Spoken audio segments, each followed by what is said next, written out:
चलिए दोस्तों, तो आज हम अपनी वीडियो की शुरुआत करते हैं और आज की इस वीडियो में मैं आपको फिगर ऑफ स्पीच जो आयरनी है उसके बारे में दोस्तों आपको बताऊंगा। दोस्तों, आपने कई बार सुना होगा कि आयरनी आयरनी आयरनी। आज आपको मैं इसके जो काइंड्स हैं, काइंड्स ऑफ आयरनी, इनके बारे में और कैसे आप ये समझें कि आयरनी कौन सी लाइन में आयरनी है, इसके बारे में आपको बताऊंगा। तो बहुत ज़्यादा समय ना लेते हुए सीधे चलते हैं हम फिगर ऑफ स्पीच की ओर और इसको समझने का प्रयास करते हैं। वीडियो दोस्तों थोड़ा सा लंबा हो जाएगा क्योंकि इसके जो काइंड्स हैं उसको भी मैं आपको एग्जाम्पल के माध्यम से समझाऊंगा। तो आइए शुरुआत करते हैं वीडियो की। देखिए दोस्तों, आयरनी, इसको अगर हम साधारण शब्दों की बात करें तो दोस्तों ये एक प्रकार का व्यंग है। व्यंग से अभिप्राय है कि कहाँ कुछ जा रहा है और जो एक्चुअल कंडीशन है वो कुछ और है। ठीक है, सबसे ज़्यादा इम्पॉर्टेंट ये सेंटेंस आप यहाँ पर देखेंगे तो ये आपको देखने के लिए मिलेगा एग्जाम में। Difference between reality and appearance creates irony. अगर ये सेंटेंस आपको लिखा हुआ कहीं मिल जाता है दोस्तों, difference between reality and appearance, तो आप समझ जाइएगा कि यहाँ पर जो बात हो रही है वो फिगर ऑफ स्पीच आयरनी की बात हो रही है। ठीक है, आयरनी साधारणतः आप देखिए मैंने यहाँ पे लिखा है, आयरनी उस अलंकार को कहते हैं जहां वास्तविक अर्थ शब्दार्थ से एकदम विपरीत होता है। यानी कि शब्द कुछ और कहे जाएंगे और अर्थ जो है वो कुछ और होगा। ठीक है, आइए मैं इसको डीपली आपको समझाऊंगा क्योंकि कई बार आप ये पढ़ते हैं लेकिन आपको स्पष्ट नहीं हो पाता है। देखिए क्या कहा गया है, एक एक लाइन टू लाइन हम इसको समझेंगे।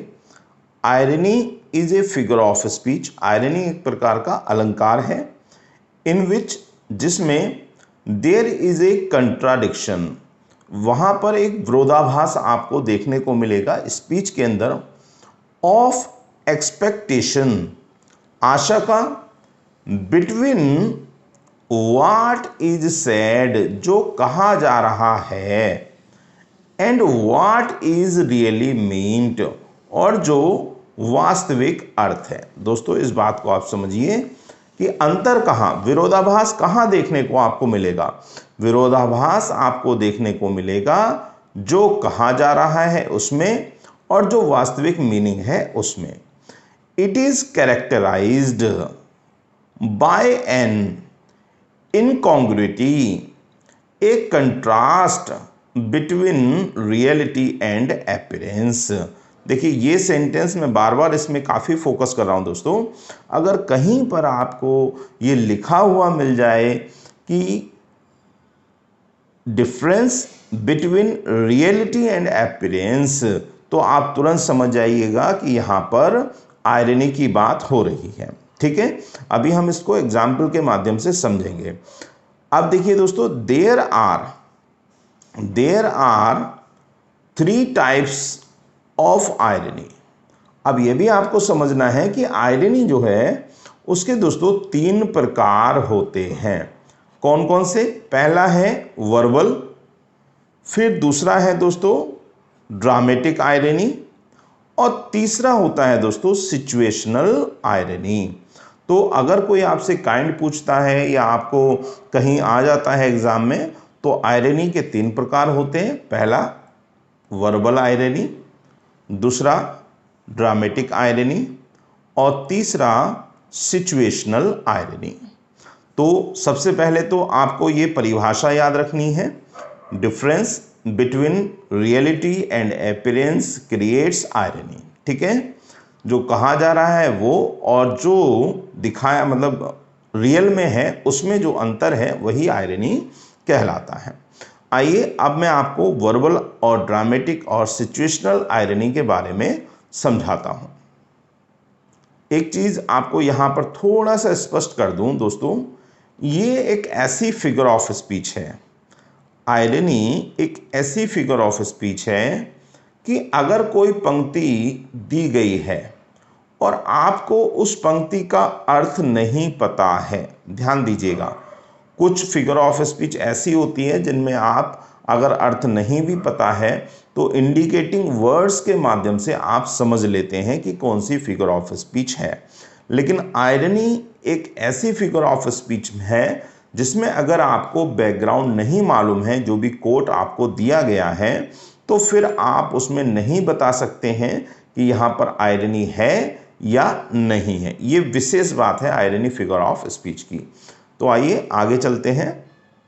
देखिए अब समझिए, हम बात कर रहे हैं यहाँ पर टाइप्स ऑफ आयरनी कि आयरनी के भाई हमने आपको 3 प्रकार बताए हैं। आयरनी के 3 प्रकार हैं। एक तो है वर्बल आयरनी, दूसरा है ड्रामेटिक आयरनी और तीसरा है सिचुएशनल आयरनी। अब ये वर्बल आयरनी क्या होती है इसको समझिए। It is a contrast between, यह एक अंतर होता है बिटवीन व्हाट इज सेड, जो कहा गया एंड व्हाट इज मीन्ड, और जो वास्तव में अर्थ है। तो वर्बल आयरनी कब देखने को मिलती है?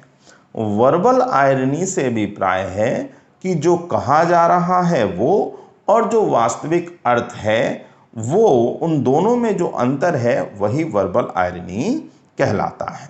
ठीक है, ध्यान से समझिएगा। अभी पूर्ण रूप से आपको स्पष्ट नहीं होगा जब तक कि मैं आपको एग्जाम्पल नहीं समझाऊंगा। ठीक है, तो लास्ट तक वीडियो देखिएगा। Verbal irony, dramatic irony, situational irony तीनों आपको स्पष्ट हो जाएंगे। तो वर्बल आयरनी हम किसको कहते हैं? जहां पर शाब्दिक जो कहा जा रहा है उसमें और अर्थ में भिन्नता हो। अब बात करते हैं दोस्तों हम ड्रामेटिक आयरनी की। देखिए ड्रामेटिक आयरनी को समझते हैं। It occurs when the audience और द रीडर नोज मोर। देखिए पहले इस बात को समझिए, क्या कहा गया है कि ड्रामेटिक आयरनी कब मानी जाती है? जब जो कि ऑडियंस है दोस्तों, ऑडियंस और जो पाठक हैं, रीडर हैं, वो नोज मोर, ज़्यादा समझते हैं, ज़्यादा जान जाते हैं किसके बारे में? देन द कैरेक्टर, कैरेक्टर से, जो वास्तविक कैरेक्टर है उसको भी वो बात नहीं मालूम है जो ऑडियंस को या रीडर को मालूम है। अबाउट इवेंट्स, इवेंट्स के बारे में। अब ये कैसे होता है ये आगे एग्जाम्पल के माध्यम से आप समझिएगा। इन अदर वर्ड्स, अगर अन्य शब्दों में कहा जाए तो व्हाट द कैरेक्टर थिंग्स, देखिए ध्यान से सुनिए, व्हाट द कैरेक्टर थिंग्स, जो भी कोई एक कैरेक्टर सोचता है, इज ट्रू, उसको लगता है कि वही सत्य है, is incongruous with what the audience knows. देखिए इसमें एक अंतर है कि जो कैरेक्टर है, जो चरित्र है, जो पात्र है, वो अपने तरीके से सोच रहा है कि यह सत्य है। अभी मैं इसका एग्जाम्पल दूंगा, बिल्कुल 100% आपको स्पष्ट होगा, बिल्कुल भी परेशान ना हो। ठीक है, और ऑडियंस को कुछ और पता है, ऑडियंस को लगता है यार ये कैरेक्टर जो है गलत सोच रहा है। जैसे आपने वो पढ़ा होगा मैकबेथ है, और आपने पढ़ा होगा ओथेलो, पढ़ा होगा डेस्डेमोना के बारे में। तो वो एग्जाम्पल के माध्यम से मैं आपको स्पष्ट करूंगा आगे। तो यहाँ पर कहना ये है कि ड्रामेटिक आयरनी तब होती है जब ऑडियंस कुछ और निष्कर्ष पर पहुंच जाती है, कुछ और उसको पता होता है कैरेक्टर की तुलना में। कैरेक्टर को कुछ और जानकारी है और ऑडियंस को कुछ और पता है, तो वहां पर ड्रामेटिक आयरनी होती है। अब बात करते हैं दोस्तों हम सिचुएशनल आयरनी की। सिचुएशनल आयरनी क्या है समझिए। Situational irony, this refers to the contrast, यह भी एक प्रकार का अंतर है। किस किस चीज में दोस्तों? बिटवीन द एक्चुअल रिजल्ट, जो वास्तविक रिजल्ट है, जो वास्तविक परिणाम है, उसमें ऑफ ए सिचुएशन, एक स्थिति, मान लीजिए कोई एक स्थिति बन रही थी जिसमें हीरो की मृत्यु हो जानी चाहिए थी, ठीक है। तो सिचुएशन तो ये बन रही थी कि हीरो की मृत्यु हो जानी चाहिए थी, लेकिन होता क्या है कि हीरो की मृत्यु नहीं होती, वो बच जाता है, वो जीत जाता है। तो व्हाट वाज इंटेंडेड और एक्सपेक्टेड टू हैपन, उसमें अंतर, एक कि हमें ये आशा थी कि हीरो मर जाएगा, लेकिन हीरो मरा नहीं, जिंदा रह गया। तो इस प्रकार की जो आयरनी होती है, ठीक है, वो सिचुएशनल आयरनी कहलाती है। अब आप लोग सोच रहे होंगे सर इतना बता दिया लेकिन अभी हमें स्पष्ट नहीं हुआ। तो आइए दोस्तों, अब मैं आपको कुछ बहुत ही अच्छे शेक्सपियर के प्लेस के एग्जाम्पल दूंगा, जिससे आपको बिल्कुल चीज़ें समझ में आएंगी कि वर्बल आयरनी क्या होती है, ड्रामेटिक आयरनी क्या होती है, सिचुएशनल आयरनी। एक बार फिर से बता देता हूँ, मौखिक कहे गए और अर्थ में जो अंतर होता है वर्बल आयरनी कहलाता है। ड्रामेटिक आयरनी में कैरेक्टर कुछ और सोचता है, ऑडियंस कुछ और सोचती है। सिचुएशनल आयरनी होता यह है कि जो कंक्लूजन निकलना चाहिए, जो परिणाम होने चाहिए, वो उससे भिन्न होते हैं, ठीक है।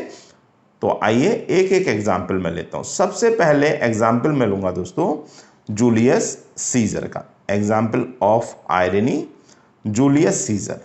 जूलियस सीजर प्ले आपने पढ़ा है, तो उसमें एक कोट आपको देखने को मिलता है क्या दोस्तों, येट ब्रूटस सेज, बहुत बार आपने ये पढ़ा होगा, he was ambitious and Brutus is an honourable man. तो ये कोट है जूलियस सीजर का। अब है क्या, देखिए मैंने आपको कहा था कि अगर आपको आयरनी को समझना है तो आपको जो कोट दिया है उसका बैकग्राउंड, उसका अर्थ आपको विशेष रूप से पता होना चाहिए।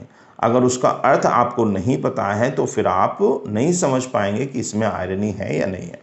इसको मैं एक्सप्लेन करता हूं और आप पढ़िए और समझिए।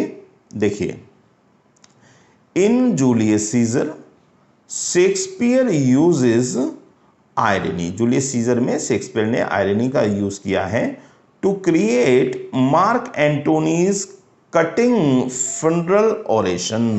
देखिए, जो फनरल है, अंतिम संस्कार है, उस पे जो एंटोनी की स्पीच है, ओरेशन है, हाँ, ऑरेटर के रूप में जो वो स्पीच देता है, उसके माध्यम से।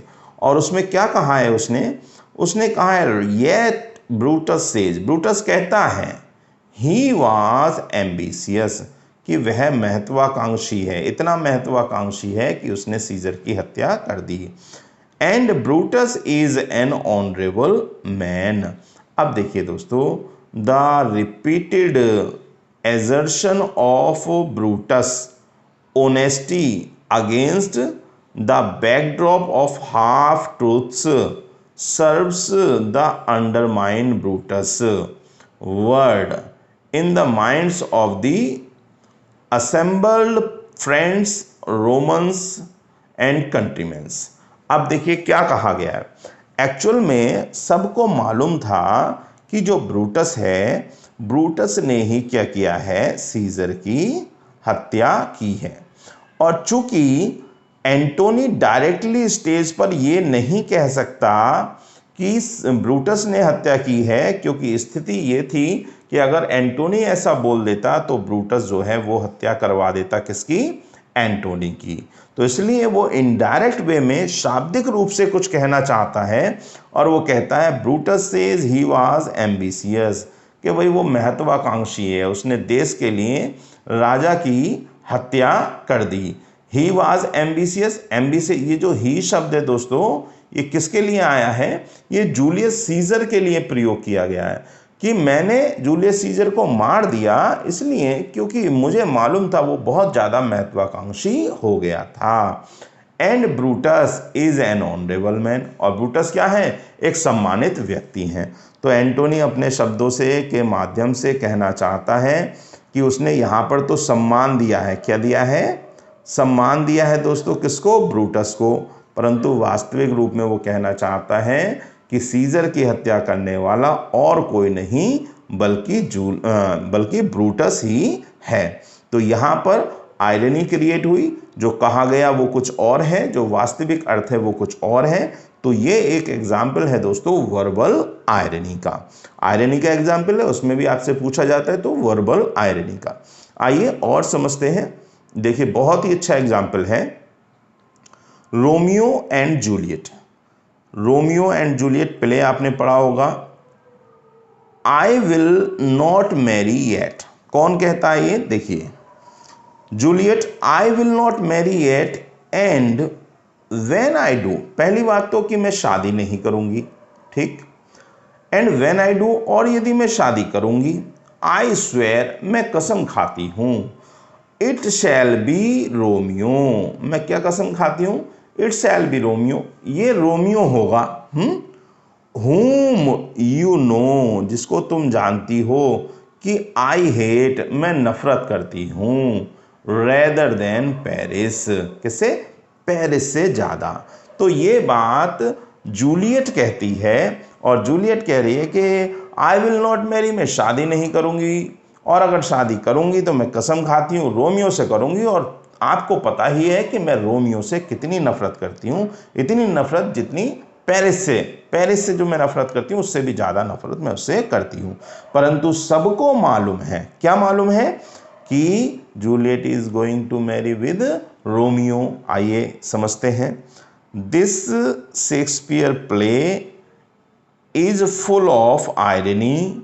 One example of verbal irony is when Juliet tells her mother, Juliet अपनी माँ को बताती है। देखिए सबको मालूम है ये वर्बल आयरनी का एग्जाम्पल है दोस्तों, कहाँ कुछ और जा रहा है और मीनिंग कुछ और है, ठीक है।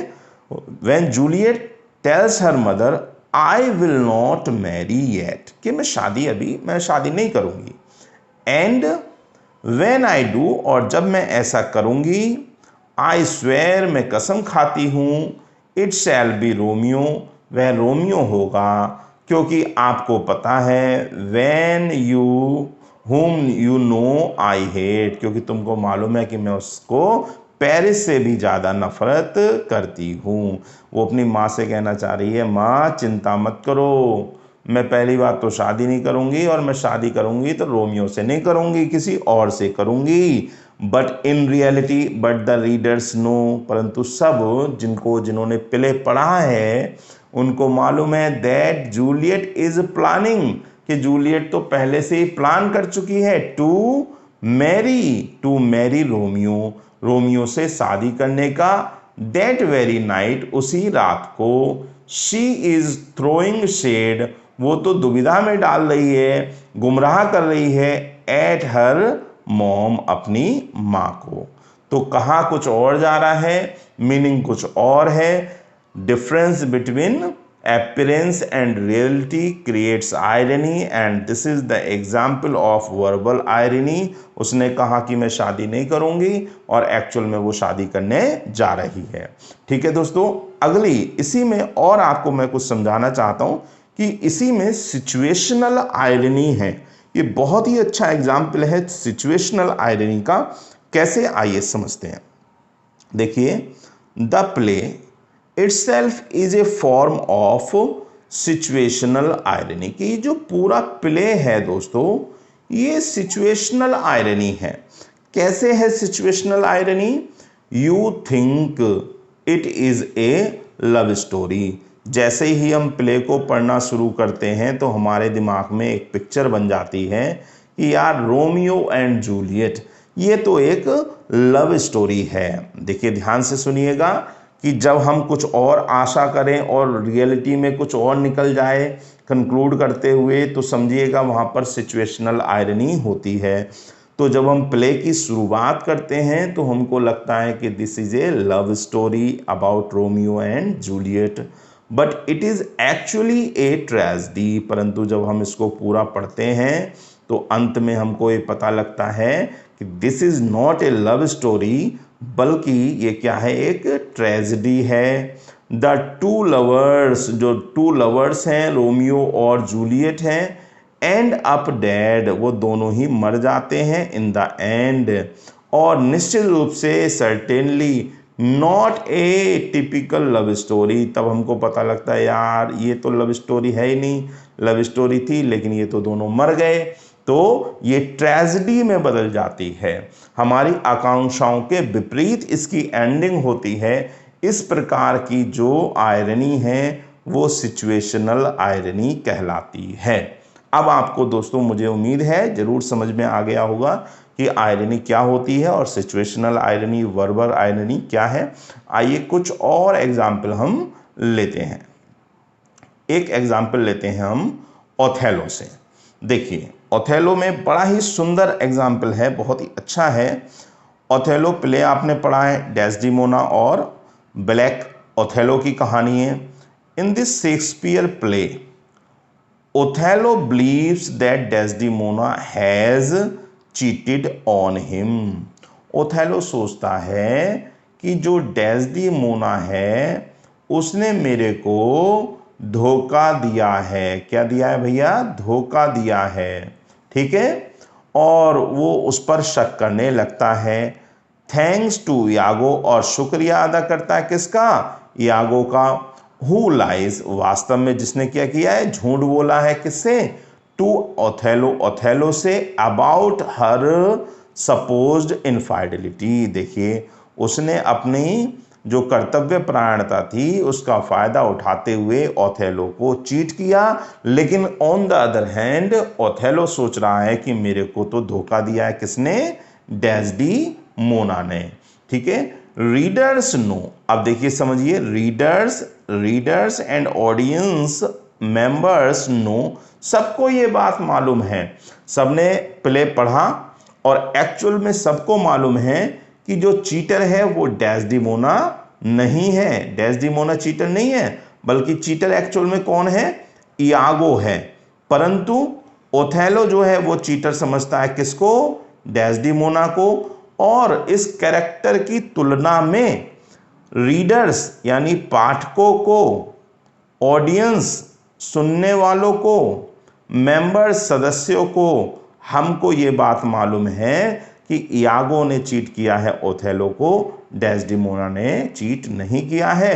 लेकिन कैरेक्टर जो है दोस्तों, ओथेलो जो है उसको नहीं मालूम।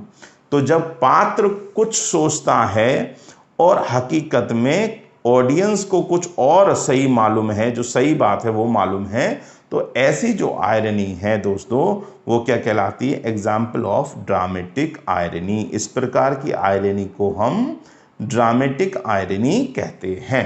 ठीक है दोस्तों, ड्रामेटिक आयरनी फिर से एक बार मैं आपको समझा दूं। शब्द कुछ और हो, अर्थ कुछ और हो तो वर्बल आयरनी होती है। ठीक है, शब्द कुछ और हो और अर्थ कुछ और हो तो verbal irony.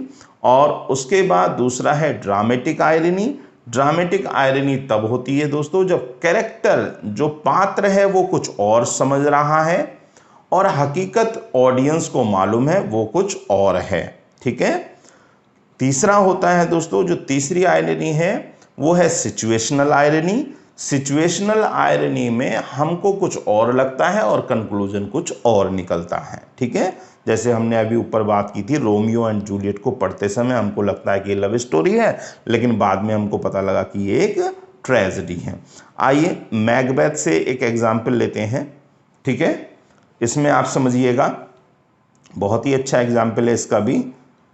Another great play full of irony, Macbeth plans to murder Duncan. Macbeth plan करता है किसका मर्डर करने का? कि डंकन का मर्डर कर दिया जाए। All the while pretending loyalty to him, Duncan has no clear notion of Macbeth's plan. Duncan को मैकबेथ के प्लान के बारे में कोई भी समझ नहीं है। बट द ऑडियंस नो, परंतु ऑडियंस को मालूम है। देखिए फिर समझिए कि जो पात्र है उसको नहीं मालूम और ऑडियंस को मालूम है। तो जब ऐसी अवस्था होती है दोस्तों तो आपको मालूम है वहां पर आयरनी है। Shakespeare makes the audience want to warn Duncan. Shakespeare चाहता है कि ऑडियंस डंकन को वार्न कर दे और वाट दे नो, जो उनको पता है। A great example of dramatic irony, अभी मैंने आपको ऊपर बताया था कि जब ऑडियंस को कुछ पता हो, सच्ची बात पता हो और कैरेक्टर को वो सच बात ना पता हो, वो कुछ और समझ रहा हो, तो ऐसी स्थिति में ड्रामेटिक आयरनी होती है। ठीक है, क्लियर है। एक लास्ट एग्जाम्पल और लेते हैं दोस्तों, जो बड़ा ही प्यारा एग्जाम्पल है। ठीक है, ये एग्जाम्पल हम लेते हैं हैमलेट से। Hamlet, one of the 4 famous tragedies. क्या है देखिए, समझिए बात को। One of the more famous Shakespeare quotes Hamlet's first words in the play. Hamlet के जो पहले शब्द इन द प्ले आर क्या है? अ लिटिल मोर देन किन एंड लेस देन काइंड। देखिए दोस्तों, अगर ये आ जाए तो आप उसमें अगर फिगर ऑफ स्पीच पूछे आपसे, तो भैया मेरे, साथी मेरे, बंधु मेरे, आयरनी आप लिख करके आइएगा। ठीक है, क्या है? He is referring to his uncle. पहले तो आप समझ लीजिए कि वो बात किसकी कर रहा है, किसको कह रहा है? अ लिटिल मोर देन किन, कि मेरे सगे संबंधी से भी वो एक ज़्यादा है। एंड लेस देन काइंड, और लेस देन काइंड है। क्यों कह रहा है? देखिए, आइए समझिए। अंकल को कहता है who is now his step father. एक संबंध तो ये है कि अब वो उसका सौतेला पिता है। ठीक है, so he is suddenly a little more than kin, क्योंकि अब उससे 2 संबंध बन गए हैं, एक राजा का संबंध, एक सौतेले पिता का संबंध। तो वो कहता है कि भाई ये तो सगे संबंधी से भी बढ़कर है, उससे ज़्यादा है। Because he is related in two ways, वो 2 तरीके से उससे संबंधित हो गया है, एक राजा के नाते, एक सौतेले पिता के नाते। But he is less than kind, परंतु वो दूसरी बात बोलता है कि वो लेस देन काइंड है, because he is the one who killed Hamlet's father. वो कहता है लेस देन काइंड, ये थोड़ा कम दयालु है। क्यों कम दयालु है? क्योंकि इसी ने मेरे पिता की हत्या कर दी थी। Irony at its best. इस प्रकार हम कहेंगे कि इस जो लाइन है अ लिटिल मोर देन किन एंड लेस देन काइंड, इसमें आयरनी है। और आयरनी भी कौन सी है दोस्तों?